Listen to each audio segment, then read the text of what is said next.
자, 여러분, 음악 잘 들었죠? 갑자기 엄마야 노래야라는 동요가 나오니까 깜짝 놀랐을 거예요. 우리가 오늘 공부하는 것은 이 동요랑 밀접한 관련이 있습니다. 그 제목 화면에 보면 엄마야 누나야는 왜 노래로 만들어졌을까?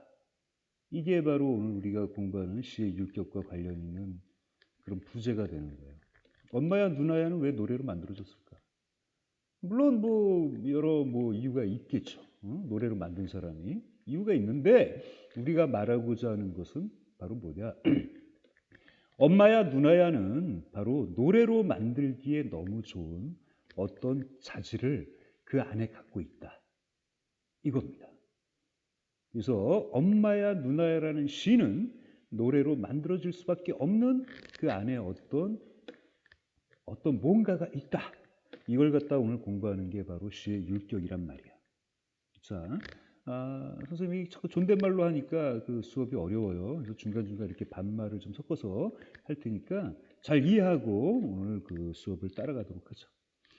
넘어갈게요. 자, 58쪽을 공부하는 겁니다. 58쪽. 58쪽에 보면 여러분들 그 교과서 엄마야 누나야 그게 바로 뭐가 나와 있어요. 그렇죠?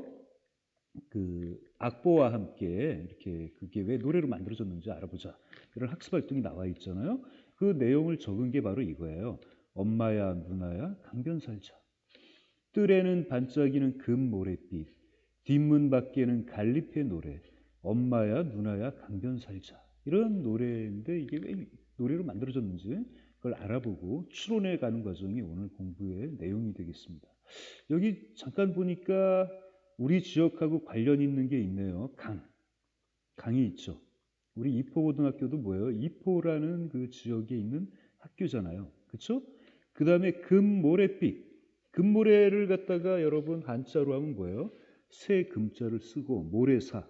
금사가 되는 겁니다. 금사. 여기가 바로 뭡니까? 금사면이잖아요. 지금은 여기가 한강, 둔치 이런 거 자전거 도로를 개발한다고 그래서 막 돼 있었지만 옛날에는 여기가 이 모래가 이렇게 퇴적층으로 이렇게 쌓여갖고 햇빛이 빛나면 금으로 반짝이던 그런 곳이었어요. 금사면이죠. 그러니까 김소울이라는 분이 이런 곳에 살고 싶었다는 겁니다. 그렇죠? 금사면. 그 앞에는 이렇게 문을 열면 금 모래빛이 반짝이는 그런 곳에서 있고 뒤에는 이제 산에서 그 이파리가 노래를 하는 갈잎의 노래 이렇게 나와 있으니까 청각적이네요.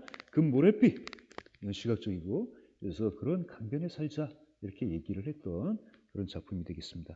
동요예요. 자, 그럼 넘어가도록 합시다. 자, 오늘 우리가 공부하는 이제 정지용의 향수 이런 건 운문이라고 부릅니다. 운문.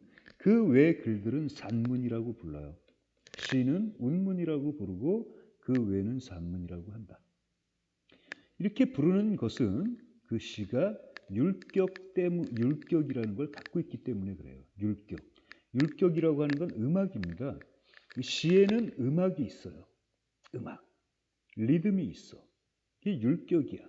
율격, 리듬, 음악성. 이게 그 시에 담겨 있단 말이야. 자, 옛날 사람들은 어떤 생각을 했냐면, 자, 하늘을 바라봤더니, 하늘의 그 해와 달, 별, 이런 이런 것들이 시간에 따라서 일정한 주기를 갖고, 그쵸? 반복된다는 걸 알게 됐어요. 계절도 봄, 여름, 가을, 겨울. 이렇게. 그 다음에 하늘의 별자리도 이렇게 12 그 성좌라고 이렇게 돌아가고 이게 계절에 따라서 운행이 쫙 된단 말이에요. 그때마다 뭔가가 일어나면서 인류의 역사와 함께 이렇게 쭉 진행된다는 걸 알았어요. 그렇죠? 그 다음에 살아있는 사람하고 죽어있는 사람의 차이점은 바로 뭐다? 살아있는 사람은 맥박을 짚으면 맥박이 뛴단 말이야. 심장이 둥둥둥둥 뛰는데 죽은 사람은 그런 게 없다는 걸 알게 됐어. 그래서 바로 옛 분들은 살아있는 거, 생명이 있는 거, 우주의 근원이 가까이가 있는 것들은 리듬, 생명의 리듬이 있다는 걸 알게 됐습니다. 그래서 그 다음부터 그분들은 어떤 진리나 어떤 자기의 가장 혼신을 담은 창작품을 발표할 때는 그 글에도 리듬이 들어가야 된다 이렇게 믿었던 거예요. 생명의 리듬. 그렇죠? 그래서 말을 할 때도 그냥 막 이렇게 선생님이 수업하는 것처럼 이렇게 막 말을 하는 게 아니라 리듬에 맞춰서 착착 응? 말을 해야 된다고 믿었습니다. 그게 생명이 있다고 보는 거예요.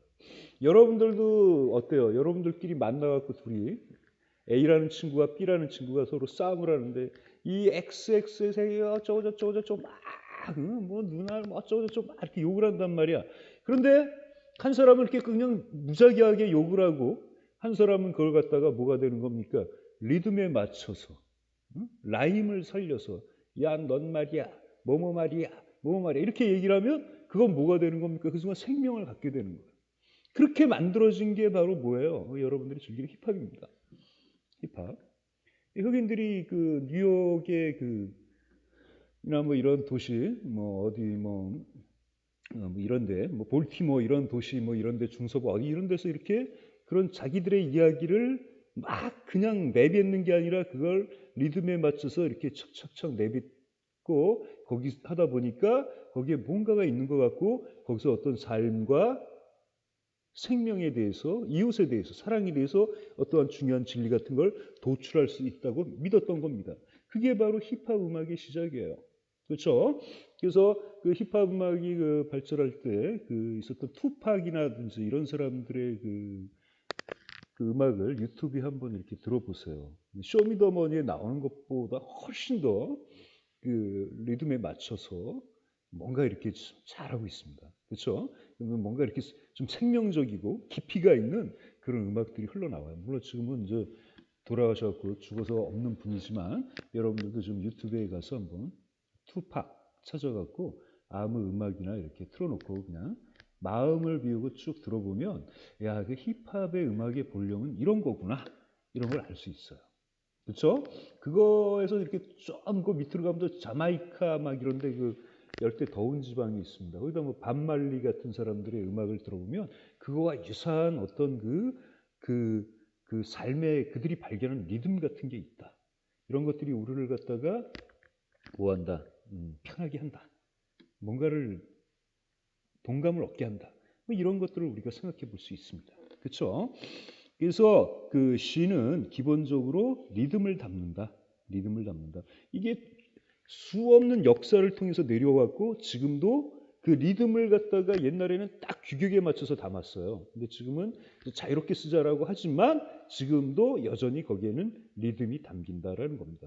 율격에 맞춰서 창작이 된다. 그런 작품을 우리는 운문이라고 부르고 그렇지 않은 나머지 글들은 산문이라고 부르는 겁니다. 그러니까 운문이라는 말하고 산문이라는 말이 있을 때 그 운문을 짓는 사람들이 산문을 짓는 사람들에게 넌 산문 작가다 이렇게 말하는 건 굉장히 무시하고 낮춰보는 거예요. 그렇죠? 낮춰보는 것이다.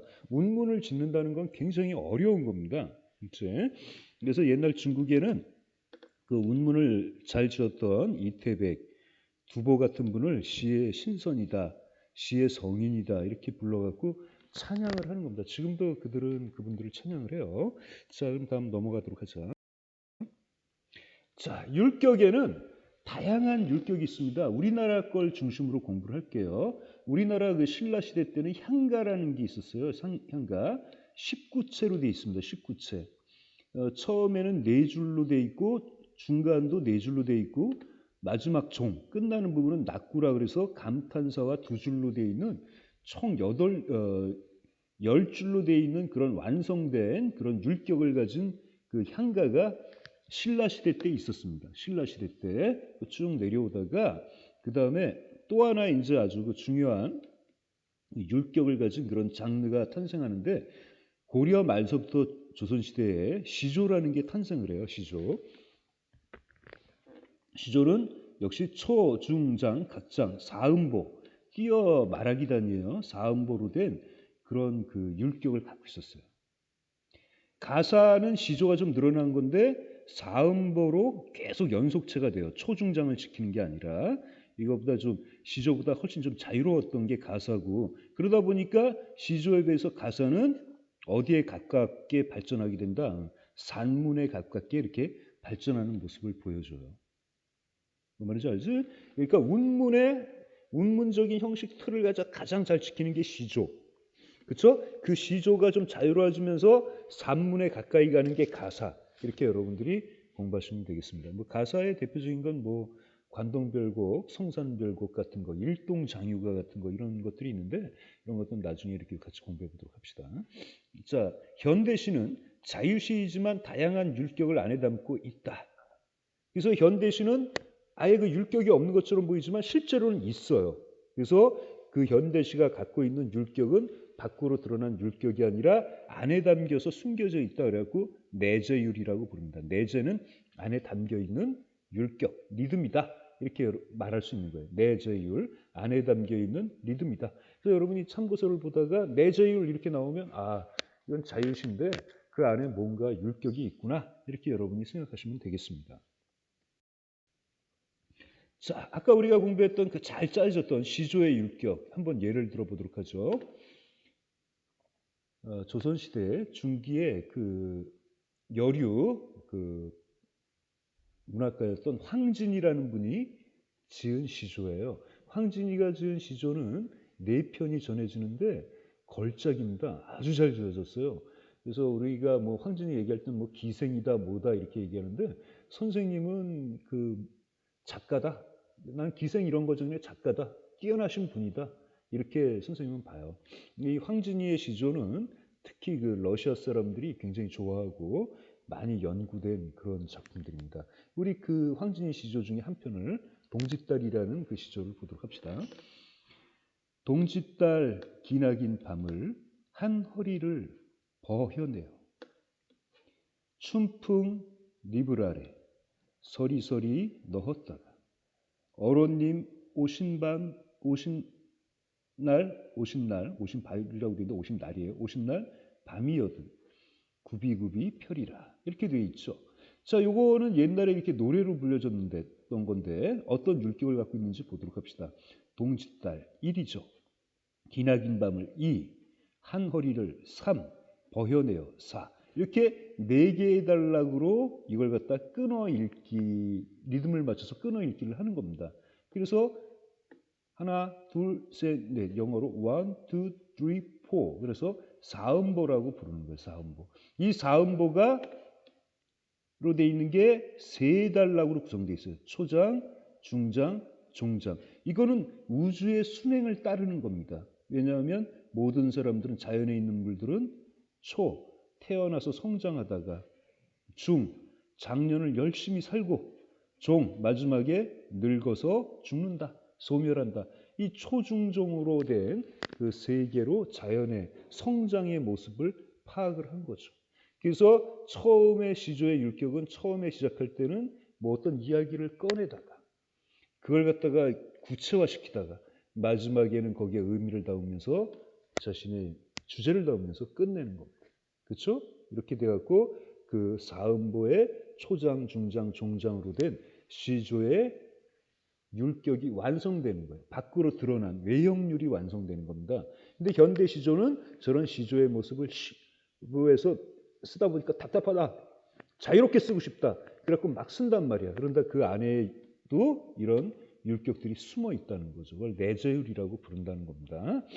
자, 그럼 넘어가도록 하자. 이런 게 율격이야. 이런 게 율격이라고. 리듬. 어떤 그 하는 생명의 박자라는 겁니다.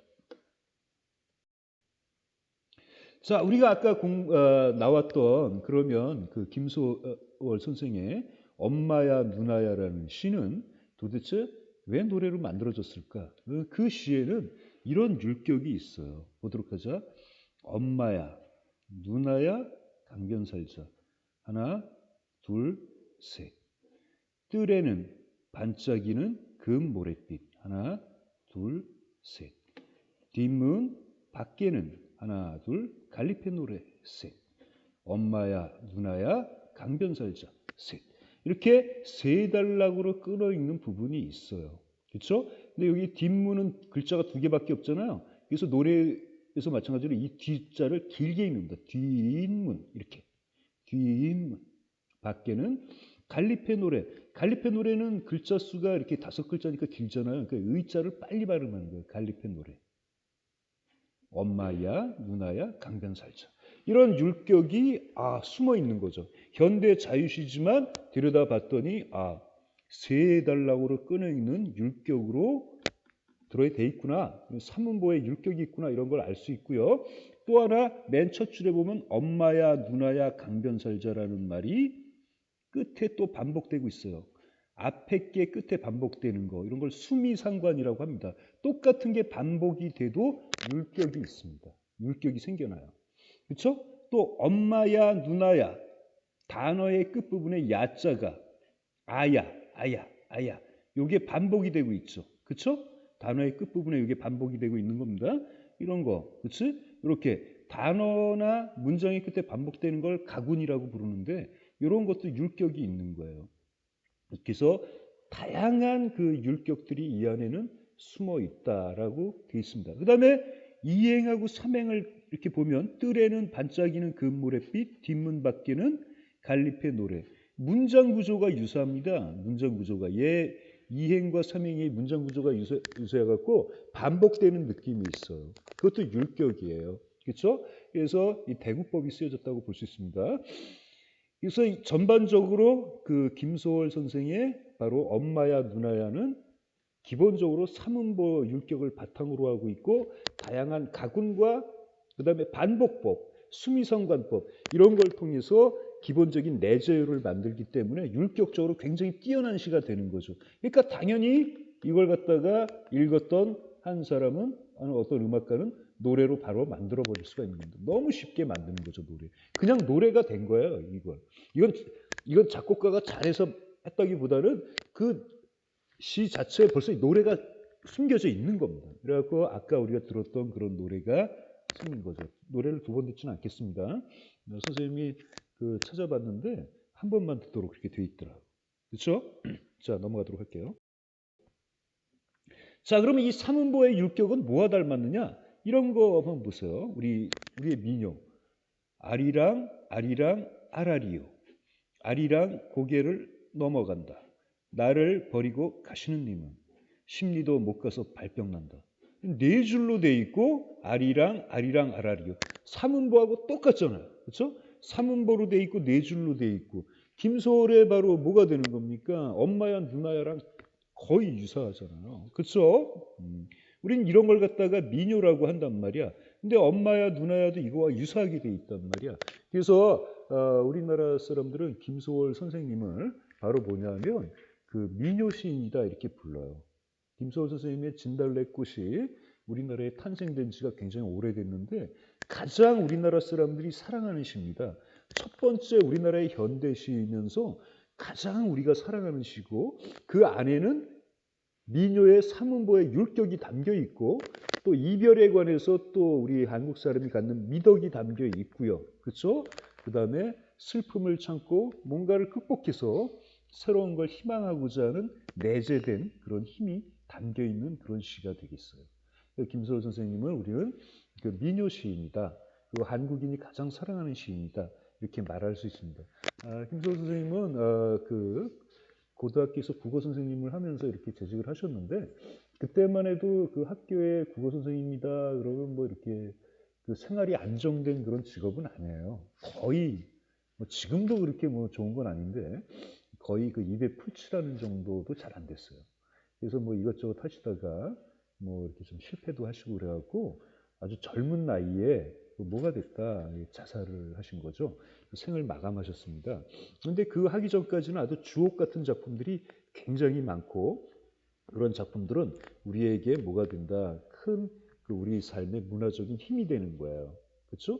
그리고 일제 시대를 살아가셨지만 김소월 선생님은 어떤 뭐 친일 작품을 썼거나 이런 적이 한 번도 없어요.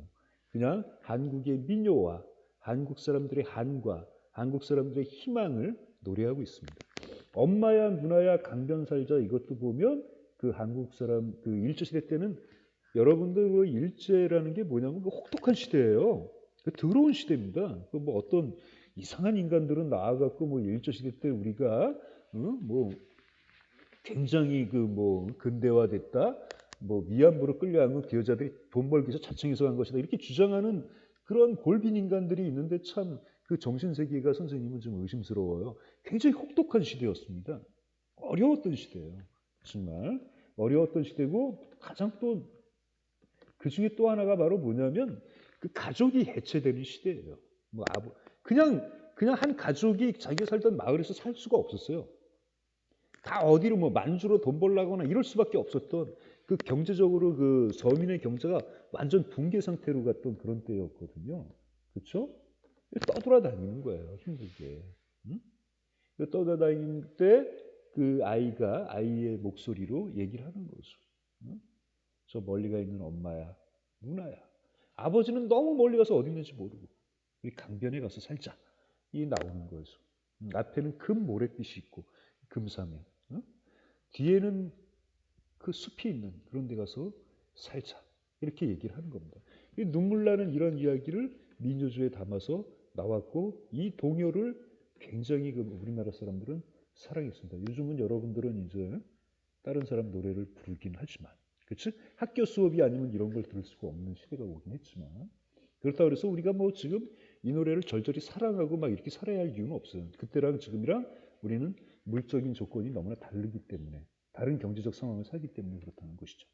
그렇죠? 그래서 그 여러분들 이런 것들이 담아 있는 것이 이렇게 선생님이 얘기하는 거는 김소월의 선생의 아리랑 아니 저기 엄마야 누나야는 기본적으로 안에 시가 가져야 될 기본 리듬, 음악성을 갖게 되는 것이다. 그래서 그게 쉽게 노래로 만들어졌다. 이 음악성을 갖는 게 시다. 그래서 우리는 시를 공부할 때 음악을 또 찾아내야 된다. 이런 것들을 갖다가 오늘 수업에 강조하는 겁니다. 자, 현대 자유시의 율격을 만드는 요소는 그 두운, 가군, 반복, 수미상관. 수미상관은 아까 공부했죠? 앞부분에 있는 걸 뒤에 다시 한번 반복하는 거예요. 똑같이.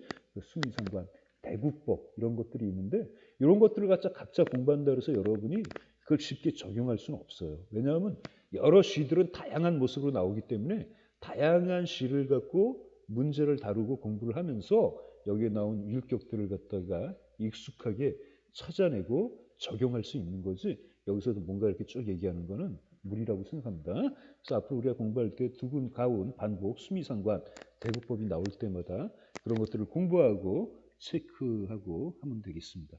자, 다시 한번 강조하는데 그 독서란에 독서 우리 시간이 되면 거기 여러분들 그 책 읽은 내용을 잘 정리를 하셔야 돼요. 그건 여러분에게 굉장히 중요한 겁니다. 그리고 가능하면 그 독서는 선생님이 추천해 준 책이나 진로에 관련된 책들 그걸 꼭 읽었으면 좋겠습니다.